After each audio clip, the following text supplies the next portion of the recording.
After over 25 years of marriage, we've learned that successful couples have great friendships, put each other first, and focus on light just as much as love. We believe marriage should be fun and easy. Our goal is to share our journey with the hopes of helping others build strong, happy relationships. Join us as we continue to create our lives beyond I do.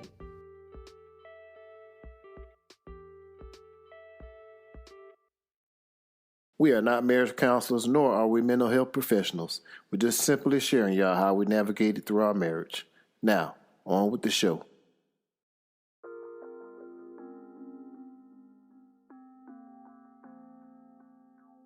Welcome back to the Beyond I Do podcast, and we'd like to welcome our guests that we have with us.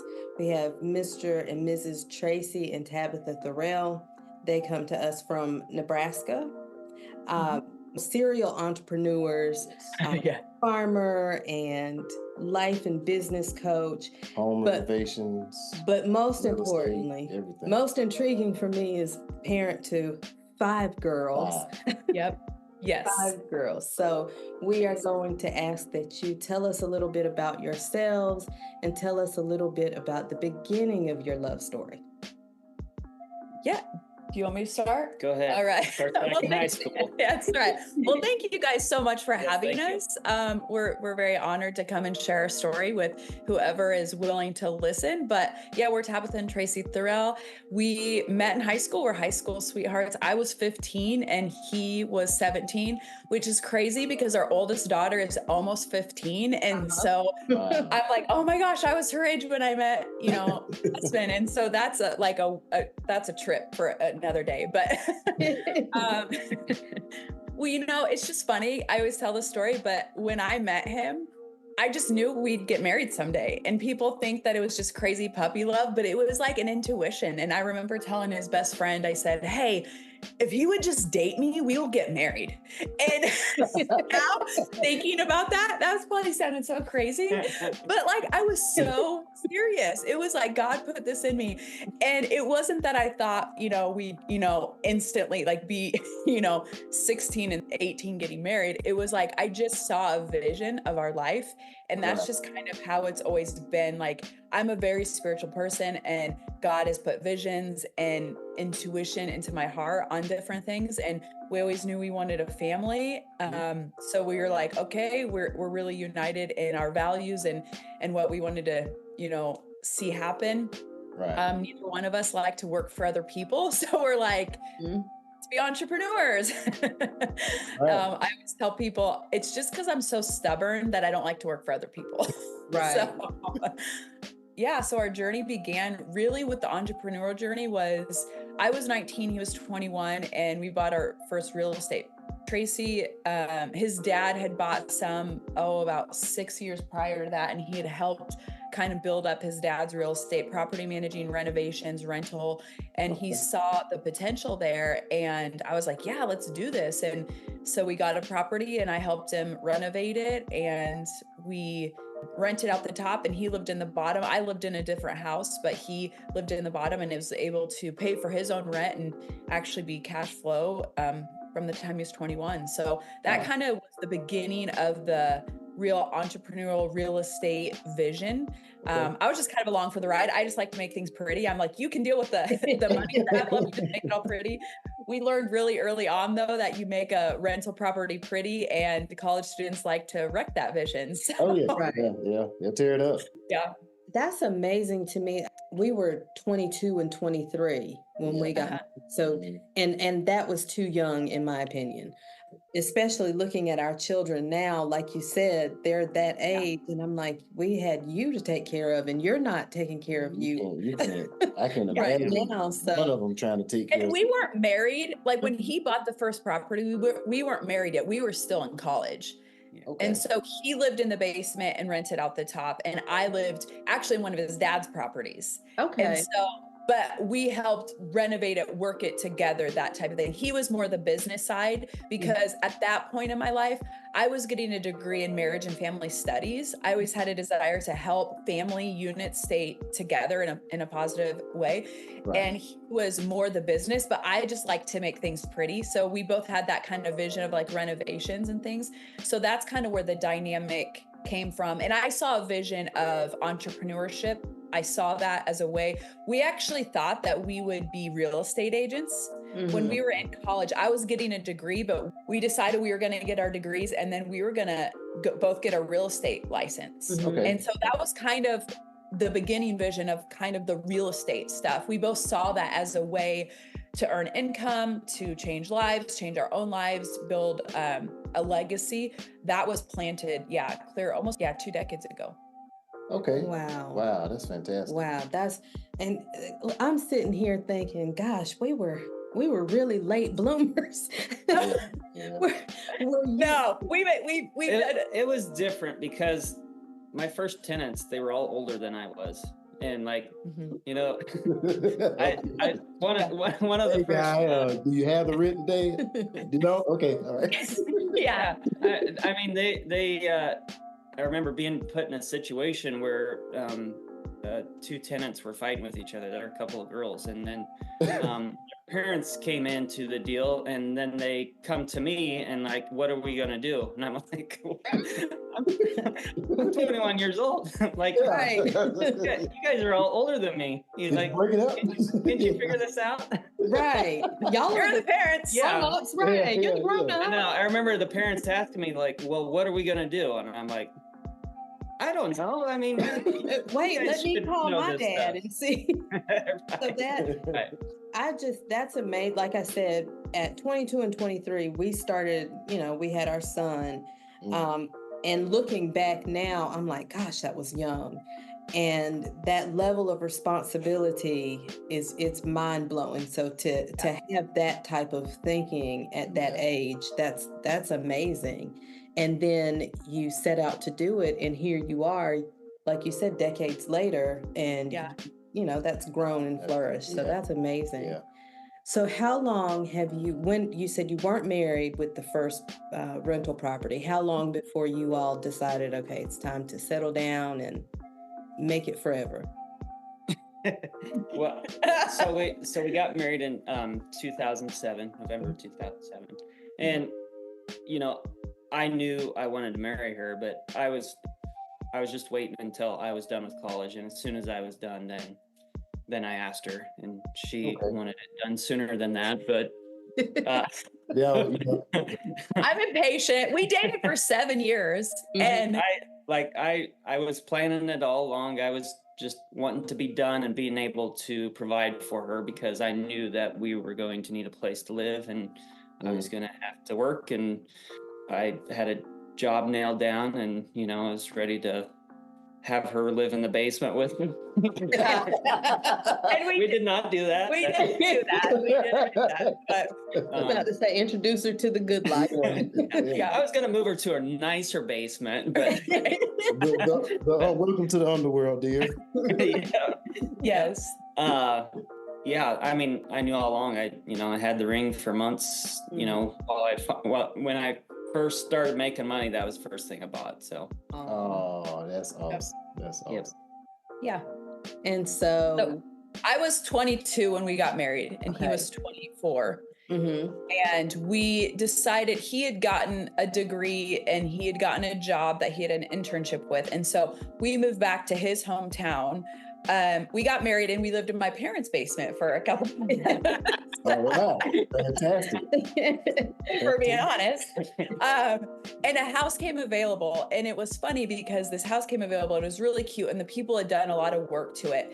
And just my mindset, my visionary, I walk in there and I'm like, I'll do this and I'll do this and and just like right away, that was our first project as a married couple, was that home, and we renovated that when we purchased it. And he worked for another company, and then he decided he was going to come and work on the family farm, and which is an entrepreneurship in its way, but you're still kind of tied to other people. Right. So for me, he was providing and he was doing what he needed to do, to provide, a home and food and shelter and money so we could buy more income properties.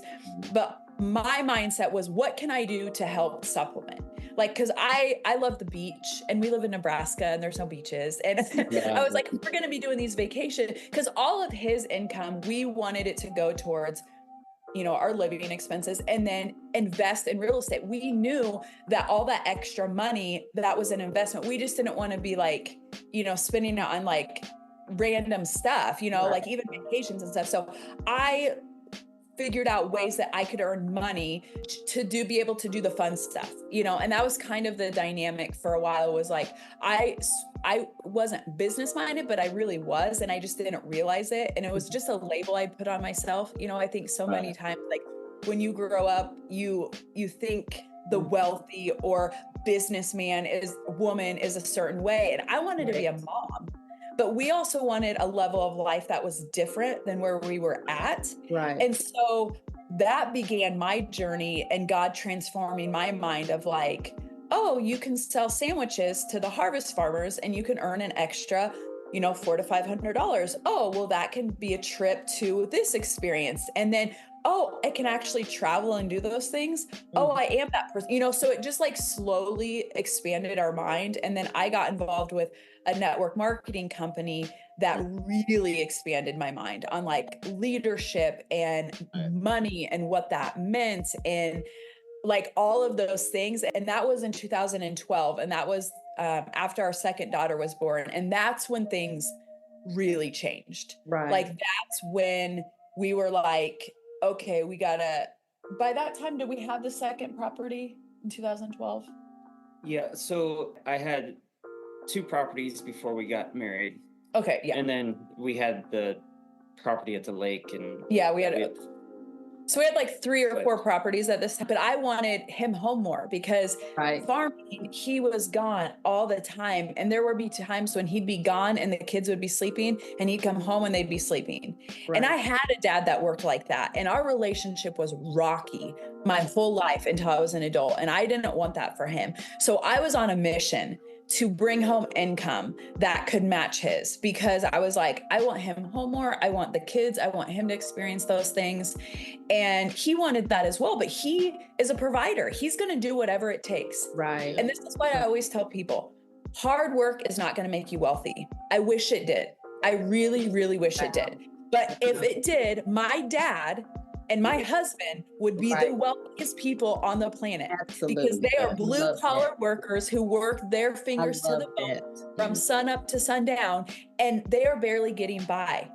And they are the most integrous, loyal, hardworking men that I know. And it infuriates me because I'm like, we were taught just hard work, hard work, hard work. Right. And this morning, it was funny because I listen to different motivational speeches and stuff, and they were talking about the millennials and how they have all this stuff at their fingertips. And if they could just take what they have at their fingertips and then their parents and their grandparents' work ethic.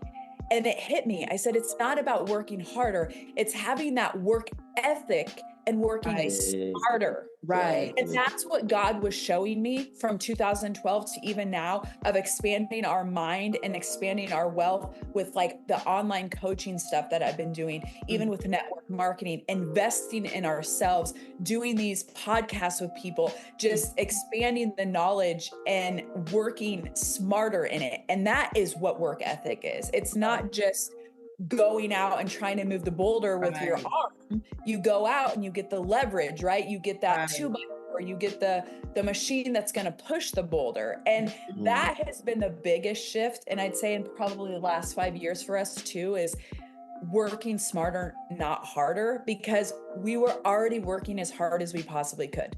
Right. I was raising the kids and trying to do the side hustle from home. He was doing, farming from sun up from sundown and, doing the real estate stuff. And I'm trying to do the real estate stuff and my network marketing and the 3 kids. And then we had 2 more. And, there was a lot going on. And it was, there still is, but it's funny because when we had that shift, it was like I don't want to say it became easier because that's like a cop out, because it's not easy, but it came with more ease. And it came with more peace and joy. Even now, like we're in a really hard season because 2023 for farming was just really rough for us. Right. But even for me, I know he feels a lot of the financial stress, but even for me, with what we've changed in our mind, it's like, it's okay. Like there's like this peace and like this ease that I know it's going to be fine. And I'm just trusting that process. Right. That's something that, we recently come into our minds about, just the thought process. It used to be, well, I want to work hard because I want to have this, I want to have that. And it transferred from things to what's more important, our freedom. Right. Our ability to do what we want to do when we want to do it.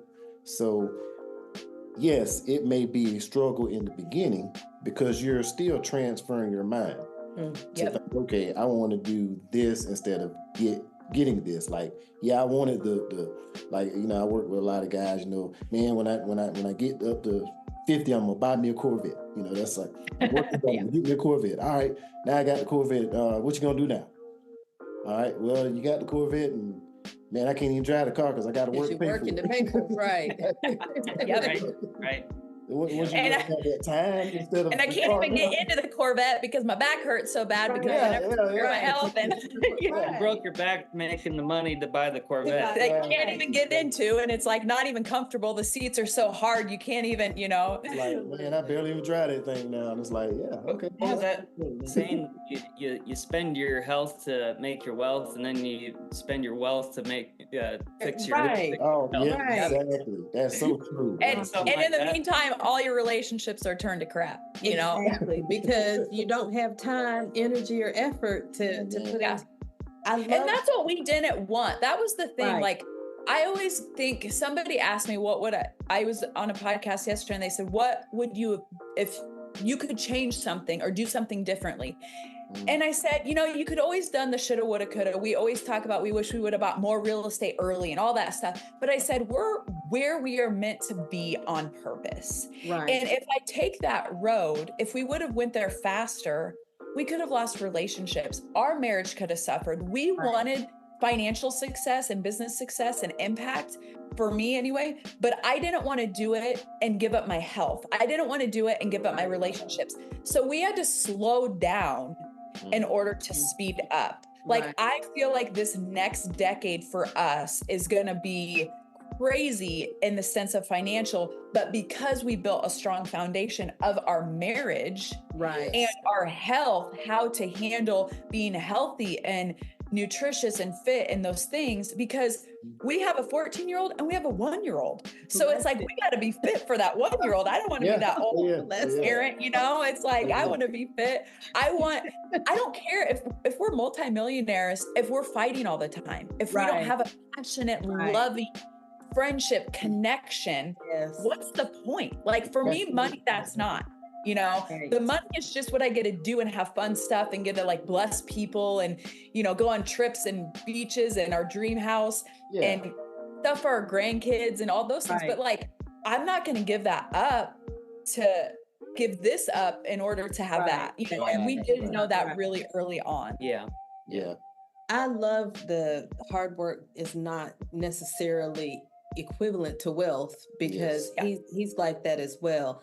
And that desire to provide, that drive to provide. There have been times he was laid off and I was pregnant with our second child, and we had talked about it, and I was in a work environment that was very stressful. And so we decided that I would come home because I'm pregnant, and we already had a little one. I had stayed home with him initially. And so my first day officially not working anymore, I'm in bed, I'm asleep. He was working at a chemical plant and he was getting off that morning. And he walked in and he leans down by the bed and he's looking face to face. When I opened my eyes, he said, "Baby, I got laid off." And so I'm like, really? I can't even have one day. This man, He put he got a bucket, he got dish soap and sponge and the what are they called, shop rags, and he was going around to office buildings and he's washing cars and he's doing these things to provide. So that innate need, urge to provide, he so I love that you said that, because that didn't that hard work ethic didn't equate. Okay, well, the bank account shows that. Exactly. There has to be a way to, like you said, to work smarter, not harder. And unfortunately, it's taken us longer to realize that, and we're just now starting to see those things and to be open to those opportunities. I knew that ever since that incident. I've been at the current job that I am working now, but I'm looking at all these guys. It's an old mill, so some guys are in their 70s and still working. I don't want to be that guy. Right. Well, that was his thing. He was doing construction, and tell him like. So I went to school for construction management. Okay. My dad said, go to school for anything other than learning how to farm. Right. You know how to do that already. So I did that. I thought, it goes well with what I was already doing. I was working on his rental properties when I wasn't, farming in high school. So we would do both of those jobs. But so I had to do an internship to finish out my college, and from that internship, I was offered a job right away, and it was, way more money than I had ever earned before. So I wasn't sure if there was enough room on the farm for me. I have an older brother, he has a son, and I knew, we were all going to be involved with the farm, and it's hard to make it on the farm. So, I was just kind of thinking, maybe I can do something else and maybe eventually farm, because I want to farm. But so I took the job, and, working with those guys, you leave before the sun comes up because you want to start when the sun comes up. And you work until the sun goes down. It's different from farming because your job might be 2 hours away from where you're where you're living. Right. So you might have to go live in a hotel during the week or something like that, or a camper. So you are really removed from your family. But I made it, I went through the first year, and then during the winter, we worked in a shop, repairing equipment, and it was a lot of wasted time. But I remember sitting down, the guys were having coffee, and I was just looking around the room, scanning these guys.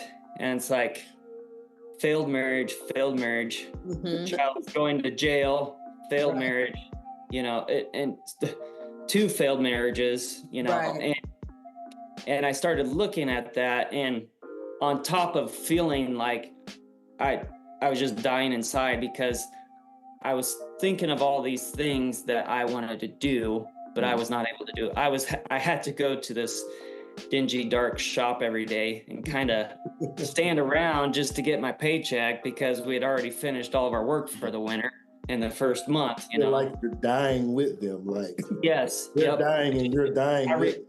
Yep. I just remember staring out, this little glass window in the shop garage door, just thinking like, I'm making this guy $1 million and I could be at home or on my own making my own $1 million. I might as well get out of here. And then shortly after that, my dad realized that I'd helped him build up all these rentals that he had. He had his farming besides that. My older brother was kind of separating himself from my dad so he could do his own thing. My parents realized that they had a lot of work and not much help to do it. They were tired. So I came home and helped my dad with that, and then I was able to start farming on my own and get back to building the real estate business that I was. Fantastic. That's fantastic. So one thing that, Tabatha, you mentioned twice, you said something about friendship. when it comes to your relationship. Mm-hmm. And that's one of our big things is we're friends, and we cultivate that friendship just as much as we cultivate our marriage. Yep. So throughout these ups and downs and these changes and entrepreneurship and 5 girls, what types of things do you all do to make sure that you're connecting as a couple?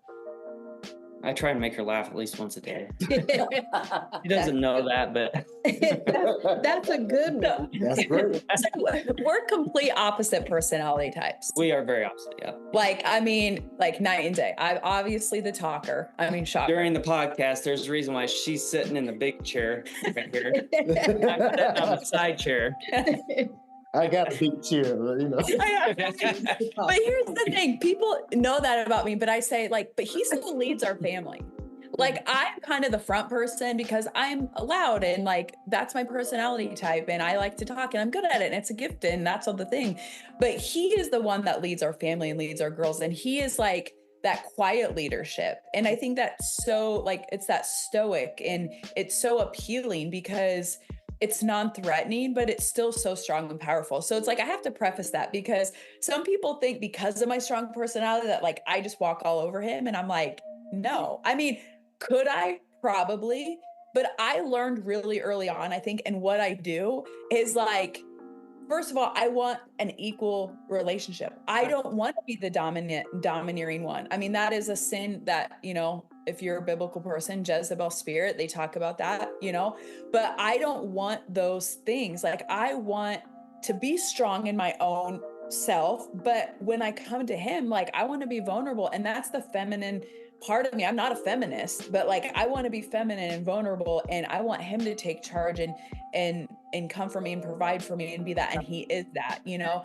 So I think knowing each other, like our personality types, we know each other's personality types, our love languages, what, you know, the triggers are, because when you know your partner so well, you can be that support without being codependent on each other, you know, because I'll call them out on stuff like, you know, like, hey, you're going into this space or whatever, like, you have the power. Don't give your power away to, you know, such and such or whatever. Or he'll tell me like, you know, you're being quiet and you're not going after this. Why? You know, like, so those are the things that like help.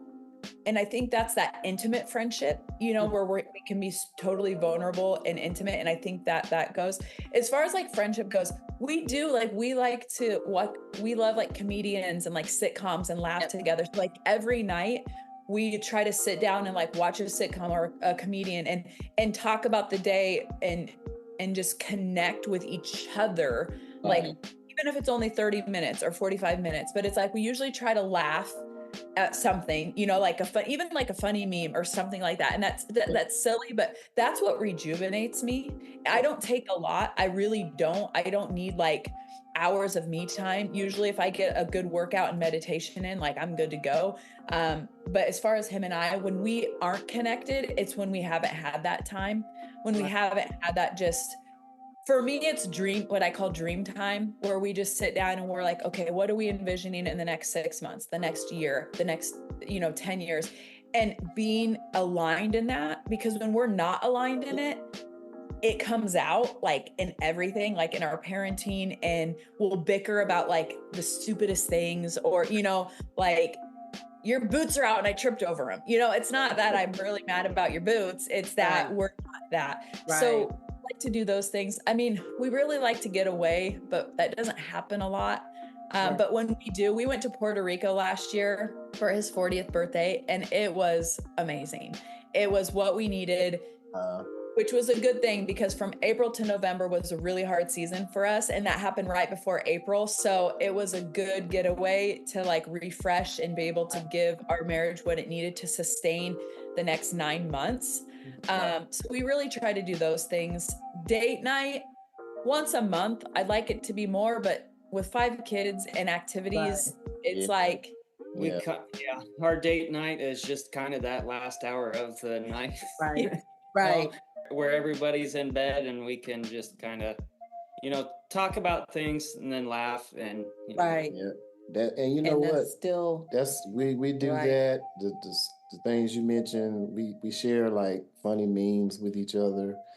I'll send her a text during the day. She'll send me things, like Yeah. check this little funny video out, something like that. Cause Yeah, little things like that really mean a lot, especially to me, because my love language is words of affirmation. So right. any connection with like words, whether it's a text, even if it's a picture, if he sees something that made him think of me, like Yep.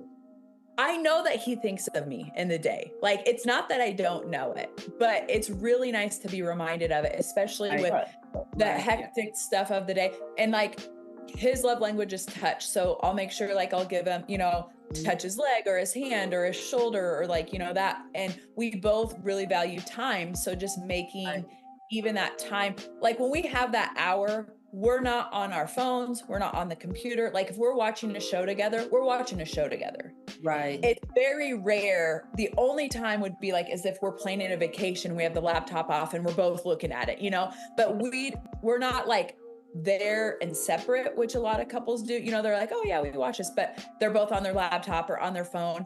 And I always tell them, I'm like, put your phone away, like engage with me. I want, even if we're watching TV, we're still engaging. We're laughing with each other. We're saying stuff like, oh my gosh, I can't believe they did that. And and like we're connecting. And it's a silly thing, but like it's simple for us that we know we can get every day. It fills us up. And then we do try to plan, like I said, we like to go to concerts, like in the summer, outdoor concerts, little things like that are just kind of fun and bring that kind of youthfulness back in our step, because we like to listen to old 80s and 90s music and then stuff. And, in the summer we do more date nights because we'll go, to the lake, or we'll go drive around and check out the cornfields and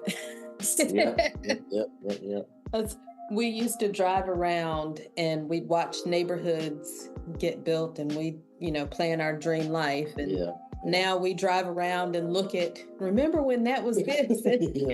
Yeah. We're riding around in the older subdivisions. Like I remember when that house was built, and now that looks like that would be a nice piece of rental property, or So it's like you're still doing the same thing. You're just like now you're in a different mindset. So it's like before we're going to build a dream. All right, now we got the dream. So let's see how we can multiply the dream. Yep, for sure. I've learned with Tab, even if things aren't going right or the way we're wanting them to go, if we can at least just sit down and just continue to talk about how things are going to change, how continue the dream, sit down and talk about it, then that makes all the difference in the world. Right. Exactly. He's reluctant sometimes to do that. You guys talk about text messages back and forth, and I'll get a text from Tab that's about that long on the phone, and she gets or two, maybe. Okay. Okay. Okay. Yep. I love that reply. Okay. You know what? It's like you don't understand. Like you sent me this long text. Right now, I got to figure out how to fit this screw. Right. Yep. I know. This nut and get that tightened up. So I can line it up, and I don't have time to think about the pieces right now. And I know that. Like when I send him a text, I know it. I don't get offended. That's another thing. Early on in our marriage, I would get offended.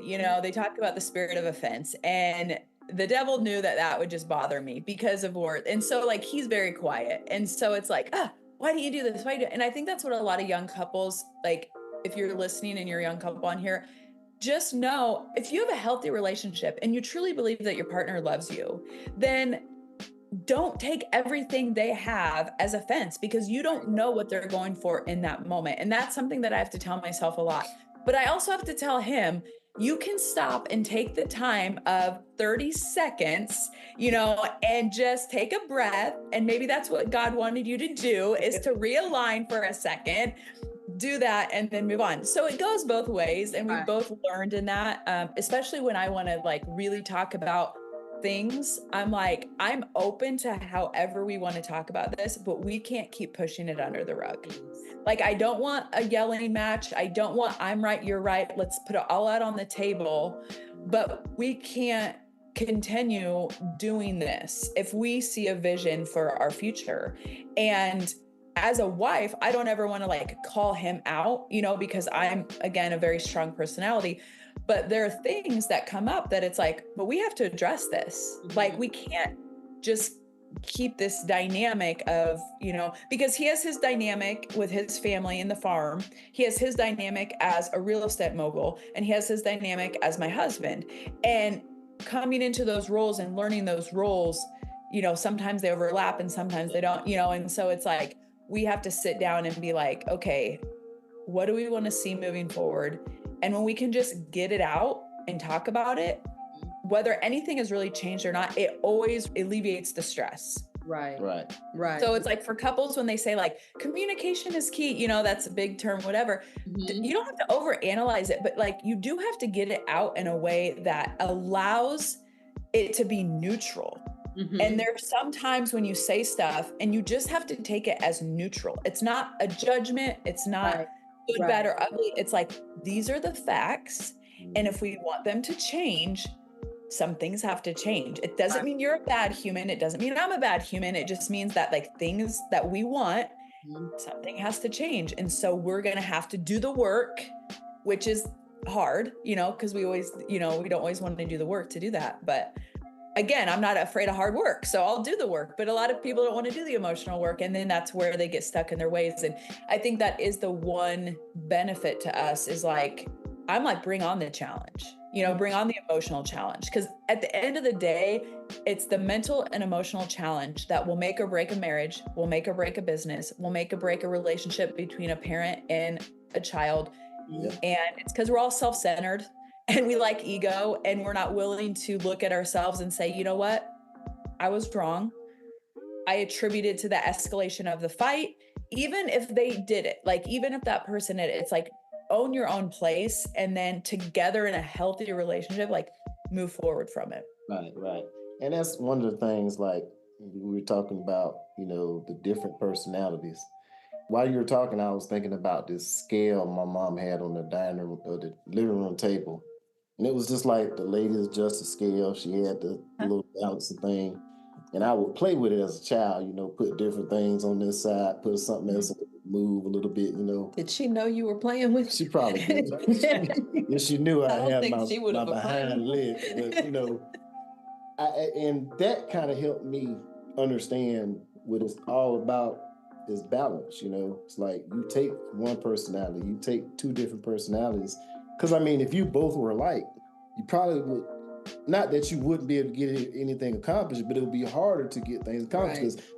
Because you like to talk and I like to talk. And we're just going to go at each other. But somebody has to be, you know, you have to have that balance. You know what I'm saying? And balance, learning that life is all about, just creating a balance. Yes, I'm mad about this. I get excited about this. She doesn't get excited about this. So how do we meet in the middle? Right. And say, okay, you know, where we stand on this issue.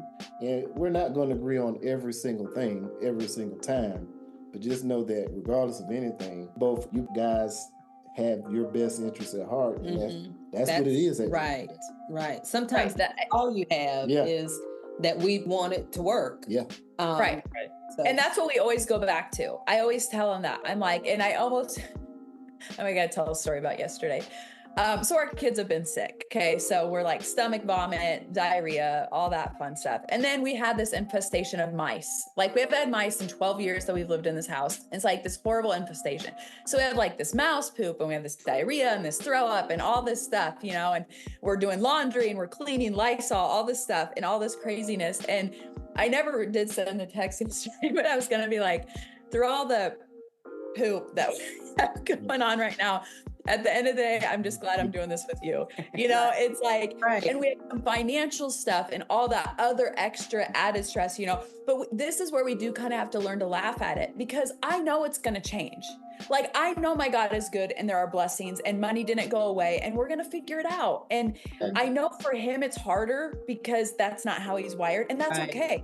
I'm in his life to bring that to him. But I can't be mad that he's not like, I can't be like, well, why are you worried about that? It's all going to work out. Like, I can't get upset about that. And he has a different level because he's a man and his like providing is different. His personality is different, things that worry him, you know, but it's like, we do learn to like kind of laugh in that. And then I also I can't be so out there that like, oh, it's going to happen. Like I have to say, what's going to change it? Show me the way and do the work to do that. So it's the balance and understanding. And I think that's the biggest thing, is when you can really understand your spouse and knowing their personality and knowing the things that really get them excited, but also alleviate stress. And so there are things that I can talk with him about that alleviate stress. He knows things he can say to me that like lights me up and gets me energized if I get, you know, feeling defeated or whatever, because it's in my best interest for him to be his best self.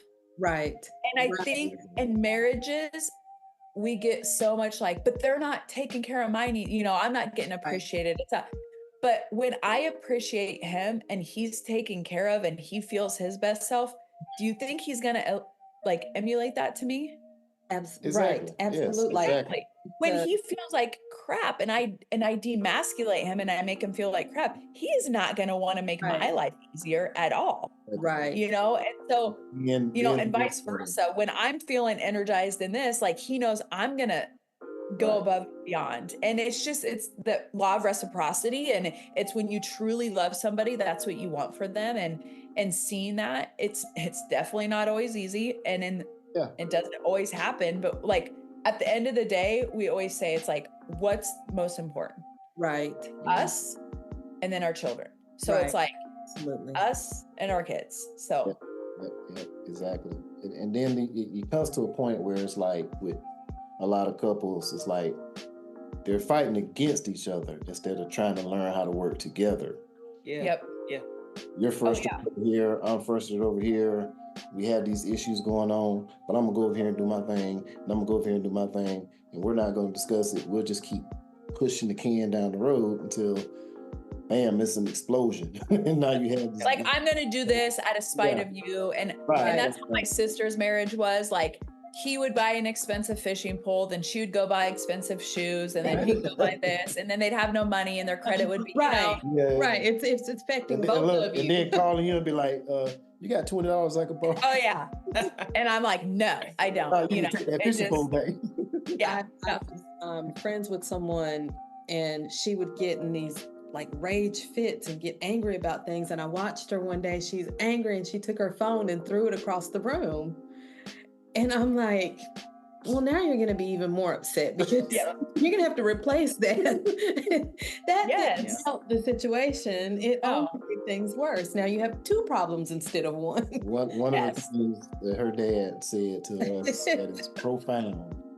He said, you know what? Being angry or being mad is like pissing on yourself.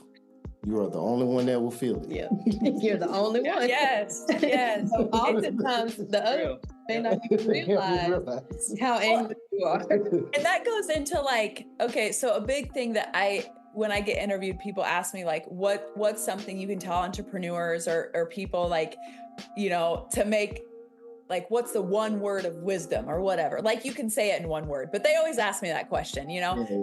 And I always try to do something a little different. You know, people are always like, you know, work hard or do this. And I say, the number one thing that you can really do to advance yourself in your marriage, in your entrepreneurship, in your parenthood, it does not matter, is forgiveness. Yeah. And it's forgiveness of not only your spouse, but forgiveness of yourself. Yes. Like, you're going to do things wrong. You're going to overreact, especially in a marriage, because there's so much. I mean, if you're passionately in love with your spouse, which I hope you are, with that, the fire, right? The flame, they talk about like the flame, you're going to get burned a little bit. So you're going to do things wrong, especially in the beginning.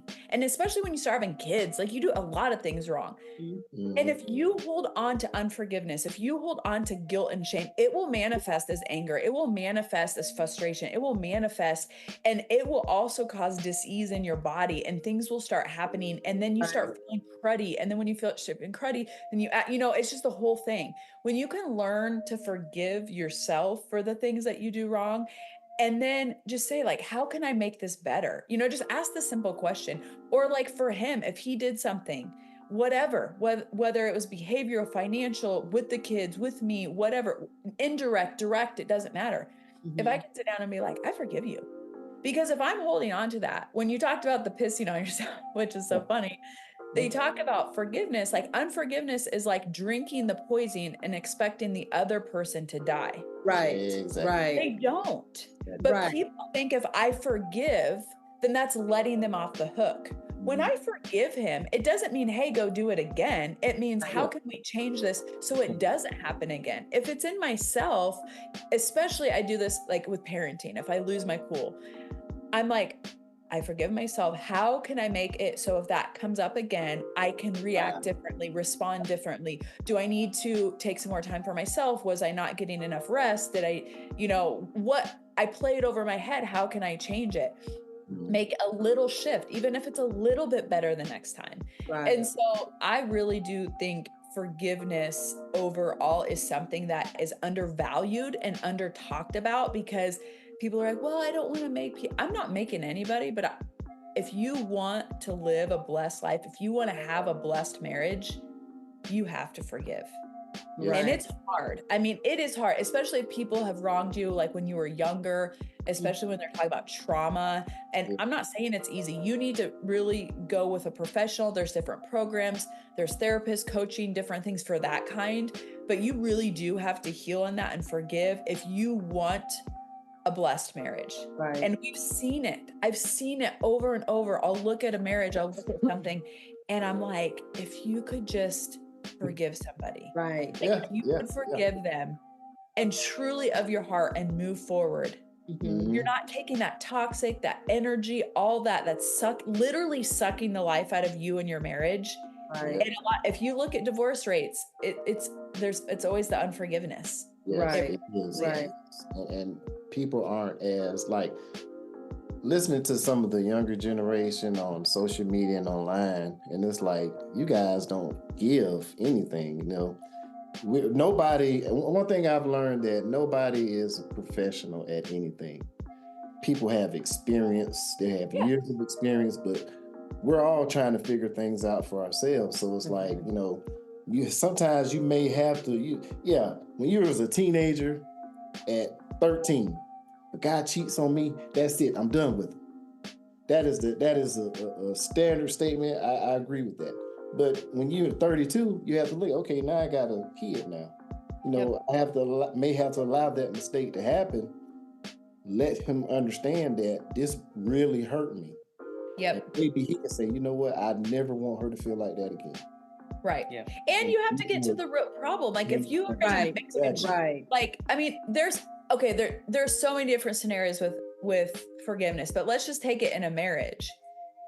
If he wrongs me or if he does something and it needs to change, like I can forgive him, but the behavior needs to change. Right. We need to talk about why that's happening. Right. Or with me, like if there's something that I am responding to, we need to figure out the root cause of that.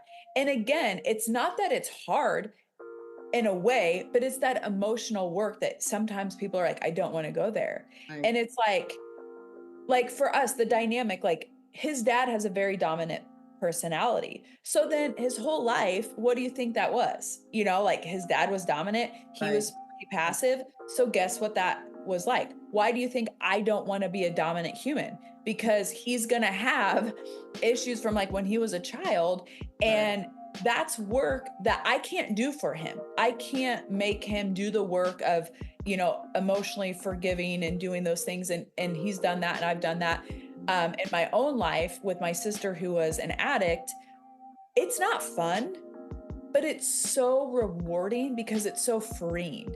And then forgiveness does actually become easy. When you can do the hard work at first of like forgiving somebody that was like, like you said, someone cheated on you, like, I'm never gonna, forgive them and and they wronged me. If you can actually go back and do the work and forgive that hardest part, then it's easy to forgive. And it's really about perception. It's about putting yourself in that person. Even if someone cuts you off in traffic, it's like, you don't know what they're going through. If he does something to me, I don't know what he was going through that day fully, and we talk about it and how we can change that behavior so that it doesn't happen again. And just knowing that if it does, I will still give you grace. I will still forgive. It's not like I only forgive you once for that. I love the saying, like, hate the sin, love the sinner. Right. Because that truly changed my life with my relationship with my sister who was an addict. Because I didn't hate her. I loved her. And that was the problem. It was like, I loved her so much and I love him so much. And we love them so much that that's that passion. And so when they wrong us, it cuts to the core because we're so vulnerable with them. And realizing that's okay. We just have to look at how we can change that again. And that forgiveness isn't just a one-time thing. And in the Bible, it's like 7 times 77 or, whatever, like I will forgive you, which means really inevitable. Like I will forgive you no matter what, but we're going to change something so that we have a healthy relationship. You can't be a doormat. You can't allow those things to happen, but you can say, how can we change those so that they're different and more beneficial for our marriage? Exactly. And that's that when you have both partners willing to put that work in and make that commitment is what is needed. And it's a journey and you will come to it again and again in different forms. We talked early into the podcast about a pot of chili that almost broke us up. And he threw out my chili and would not apologize. But like you said, there was a root issue going on that we finally had to get to, and that not being intentional with connecting. And just kind of, we started living separate lives and we were just kind of like characters in separate stories. And so how do we get back to being in the same story? So you've talked about the children, which on good days, that's a lot to have 5 children. But you said they're sick right now. You have all these things going on. You're in a season that's not favorable right now. So what is it that makes it easy to get up and keep going? What is it that makes you say, you know what, I'm done. I'm not doing it today. How do you keep the connection going, even when you just want to look at each other and say, you know what, that's it. I can't see any more poop. I'm done. I think the key word is season. This in the whole grand scheme of things, this is just a short period of time where things we're not sleeping, or we're up to our elbows in poop or whatever. Right. I love that. It's a short period of time, and eventually they're gonna be 26 years old, and you're gonna be wishing they were. You'd be wanting to change some diapers. Right. I know, right? Oh my gosh. Yeah, it is. It's like up cars and stuff. Come on, man. I know. Yeah, we have 2 dogs, so that's a whole nother thing. But so I mean, it's perception, and you know what? It's like when you look at it. And I always think like, it could just be so much worse. I mean, like we have a friend of ours and her daughter is the same age as our 4th daughter. And she passed away like unexpectedly in the night. She had like a respiratory infection and passed away. And so it's like, when you look at those things, I'm like, yes, is it fun to have your kids have the stomach flu or, a cold or a cough or whatever, but I'm like, they're here, and in those moments of exhaustion, I'm like, okay, but I have a friend who is up all night because their, son was autistic or, and so it's really like looking at that perception, and that God gave us an allotted amount of time. I don't know how much time that is, but I know he gave us gifts and he gave us so many blessings along the way.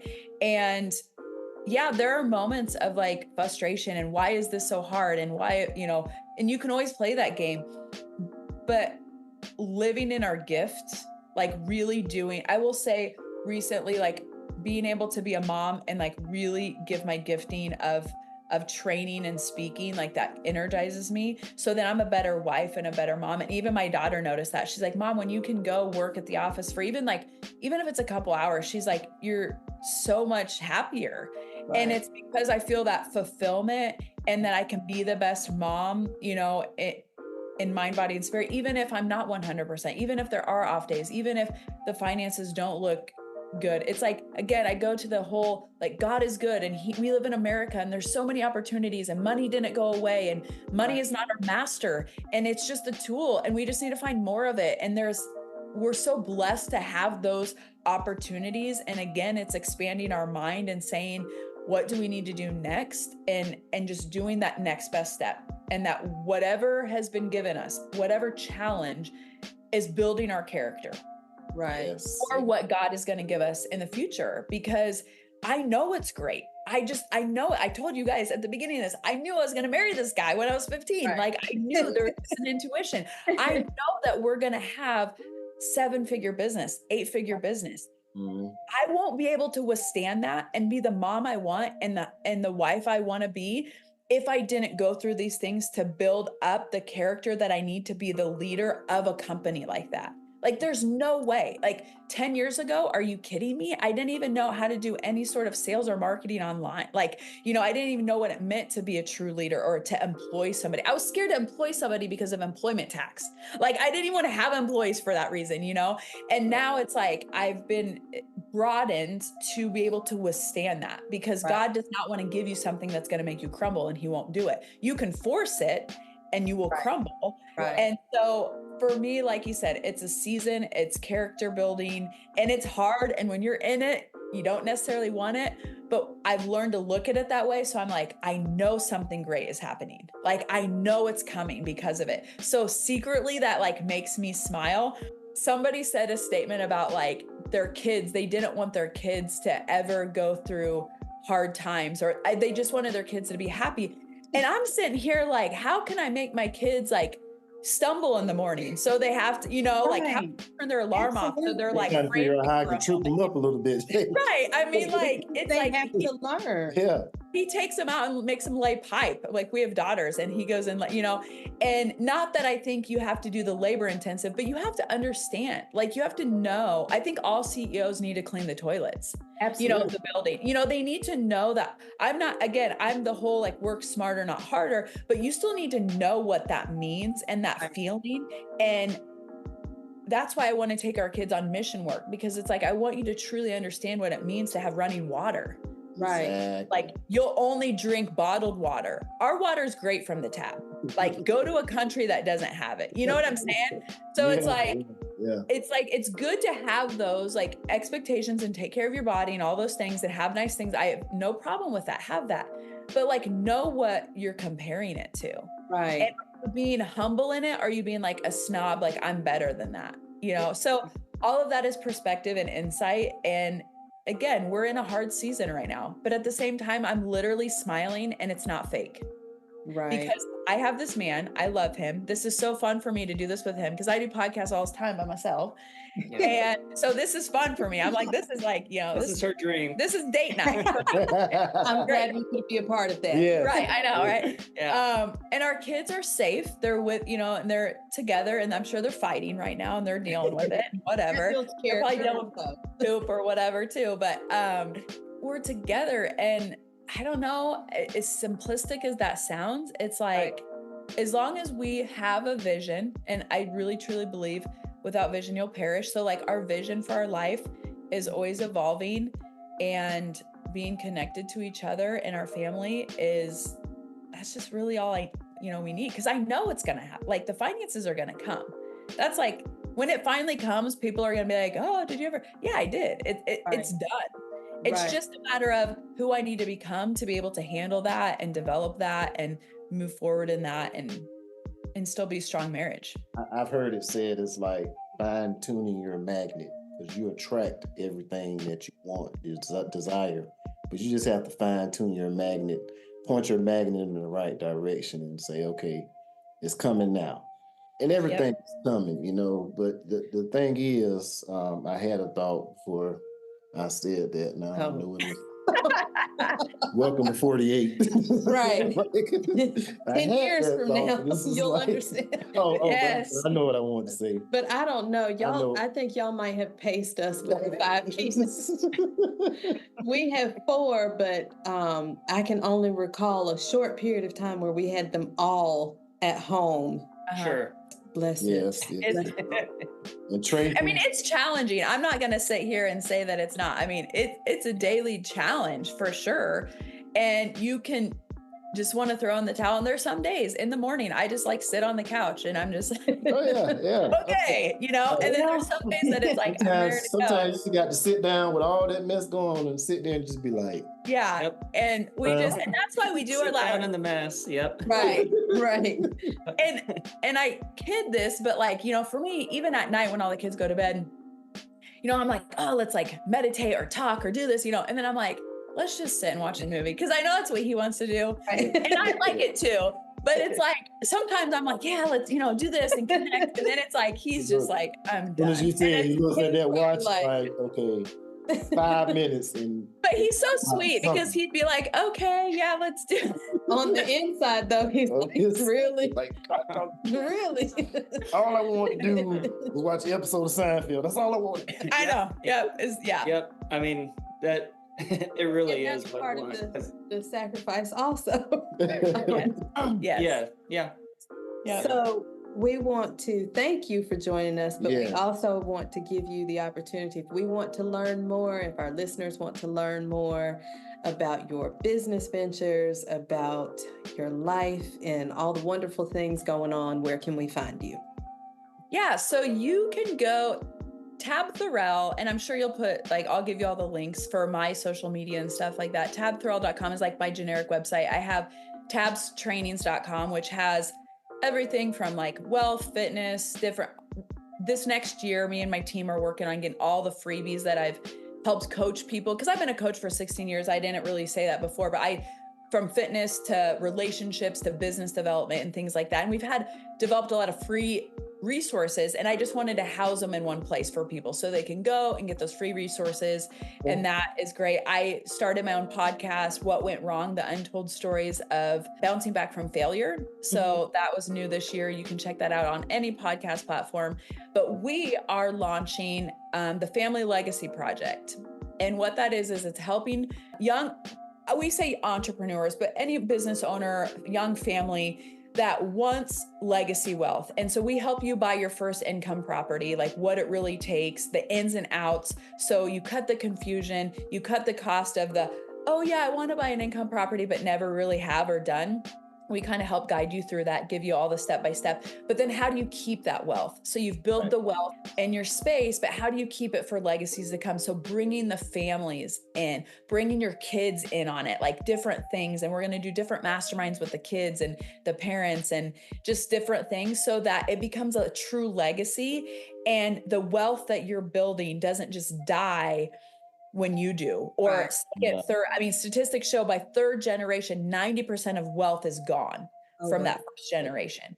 So I'm pretty sure that your listeners, if you're building a business, it's not to die in 3 generations. Like you want to keep it, but there are things that you need to do right now to cultivate. And it's not that you might not even know the information, but you're just not doing. You're like us. You're so busy that you can't, always apply it. And there's even things with our kids that we haven't applied yet. And so we want to unite with families, help them take that to the next level, buy their first income property, help them accelerate to their second, third, fourth. Down the line, we look at things with like working with them for like syndications, bringing experts with because I'm not a financial advisor, but bringing other experts that we've been exposed to help build a portfolio for their legacy beyond, even giving them financial freedom so they can, if they have a job right now and they want to quit it or, pull back on their entrepreneurial journey, or their profits from their entrepreneur journey can go towards something that's actually investing, building that, what we call legacy wealth, because we don't want it to just end with you. And I know you don't want it to end with you, and you want to build that for your kids and the character of what that means. So we're launching that right now. And it's crazy. And that's why I think I'm so excited. God put that in our heart in 2020 and it's 2024. Right. So it's about time that we do this. We help. We understand that. No better time than now. You know what I'm saying? It's never too late. And the thing about it is what you're doing is fantastic, because I remember just, in the years when I didn't know, I go to somebody and ask them, how do I buy a house? I don't know, go to the bank. Yeah, right. Like, I don't have any money. Yeah. Right. Or just to be surrounded with other couples who want to up-level their life is really what it is. Right. I mean, we're going to we're intriguing people with a want. Like if you want to earn an income property, but you're going to come into our world and it's going to, again, like in this podcast, like your mind is going to be opened up even bigger than what you think right now. Exactly. So it's like, I want to tell people, if you are intrigued at all, like reach out. I'm on Facebook, Tabatha Thorell, Instagram's Tab Thorell, direct message me. Like I will, or my team will definitely get back to you, because this is something we're launching. And so the founders of it, the people that start with us right now, are obviously going to get a better rate than, a year from now. And we want to help the families ignite a movement, because I believe that entrepreneurs are going to change the world. I really do, because they think differently, and we want to help you get there faster and change that mindset faster and be surrounded by people that think like you. Because if you're like us, nobody else in your town thinks like you. Right. You and the family think like you. And so you need to be around people who think differently in order to achieve different results. But I think more than ever this time in our world, we have more people starting to think like this. Like everybody is wanting a side hustle, their minds have been opened up to the possibilities. So I think right now is the time to go out and find your thing, because I think everybody's a little more open to it. Yeah. Right. And they're thinking it, but they're not doing it. I talk to people all the time and they're like, yeah, I really want to do it. It's like, I want to do it. I want to get started, to maybe get started, to maybe by to get started, maybe to get started. And I'm like, have you done anything? And they're like, the thing is, the pandemic, as horrible as it was, I think it created a shift in people's thinking. Mm-hmm. It did. People went from, even from a corporation standpoint, well, I can save money and just let people work from home. Yeah. Now people who were forced to go home, they were like, well, shoot, I kind of like this. Right. Yep. I want more of this. I don't want to be at the office. So, and when you answer it, Yeah. And, when you answer to somebody else in that time period, it was taken away from you so quickly too. So I'm intrigued. So yes, we're going to keep an eye out on that, because we're a little bit older, but that shift has finally hit. And I actually think because we're a little bit older, it's like there's an urgency with it. Yeah, because you're ready to do it now. And that's what we want. Like somebody asked me who's like our avatar or whatever. And I said, honestly, like entrepreneurial couples with families, whether you're 20 or whether you're even 60, because it's never too late. And that's the thing. We got her dad started when he was about 65 years old. Yeah, he had never done it before, and he's doing it now. So it's like, and now he's able to enjoy things that he would have never been able to enjoy before, but still have a purpose. He didn't just retire. Like he's still able to do the things. And so that's what I want for people. It's like, it's a place where you can come and you can grow your wealth, but also your thinking, and you can leave that to your kids. Because even if your kids are 26 and 24 and 20, whatever, they're still watching you, and they still want your wisdom. So whatever wisdom you have at whatever age, you will trickle on, and they'll actually accept it better because they're older. And so doing those things, and then you can get them started at a young age, and they can come into the circle, and they can, and so it's like, it's never really too late. It's like, we didn't have the right people surrounding us when our kids were really little. So we played it really safe, and that was fine. It's fine. And if you want to play it safe, but we wish that we would have been around some people that would have pushed the limits a little bit as far as that goes, because we really played it safe when we didn't really need to. And so that's where it's like, when we can get these people and like help them, consult them, give them a little certainty and say, it's not really as bad as you think it is. And this is where it's at, and shifting those things.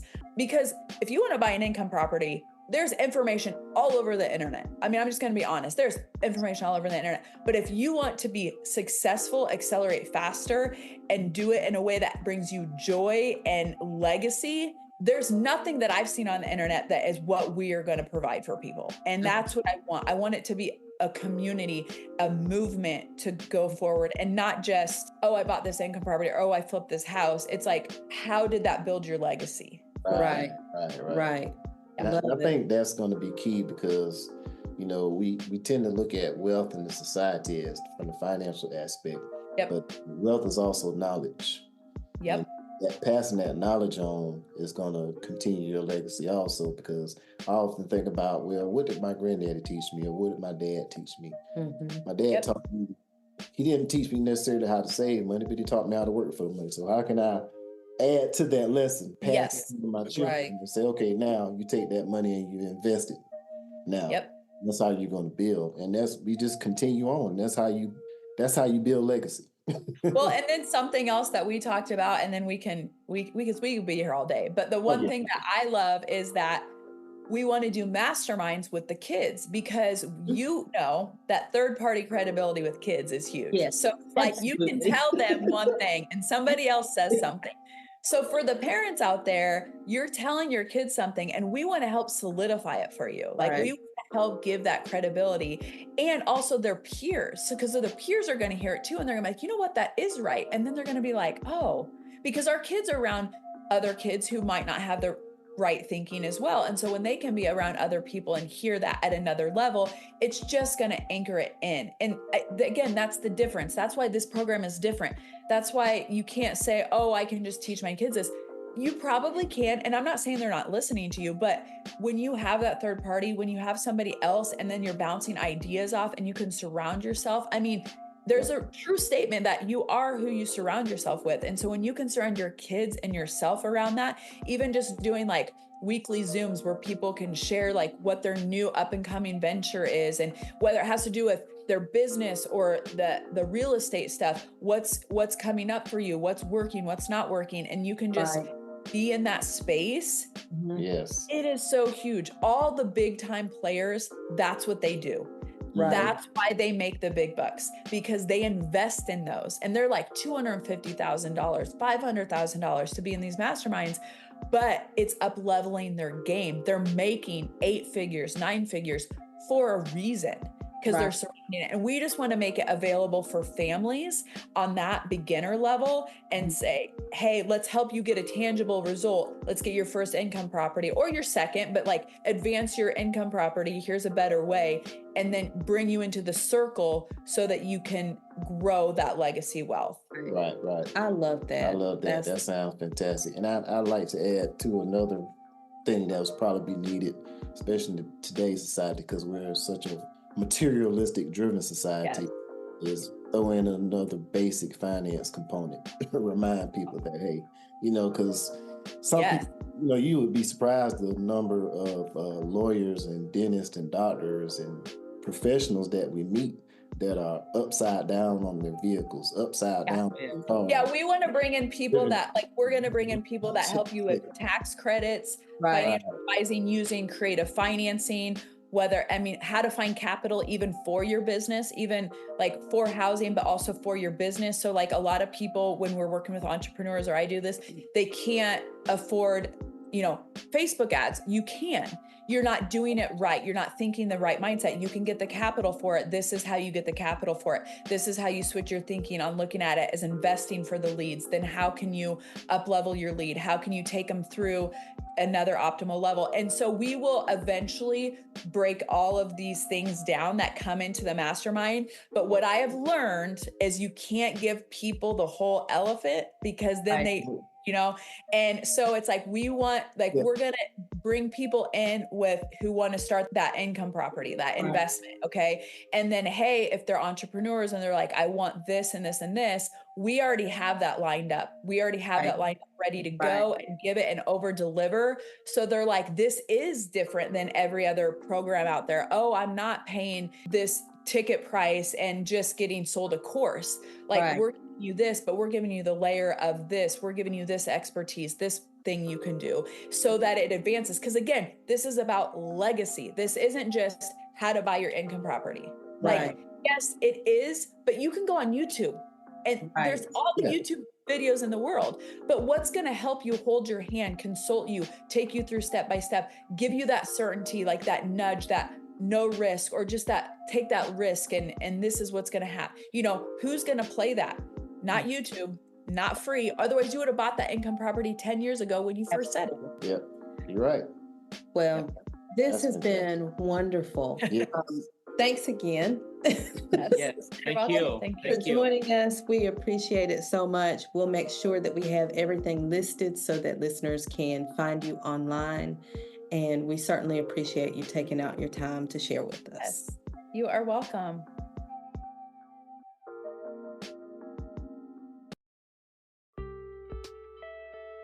Thanks for joining us on this episode of the Beyond I Do podcast.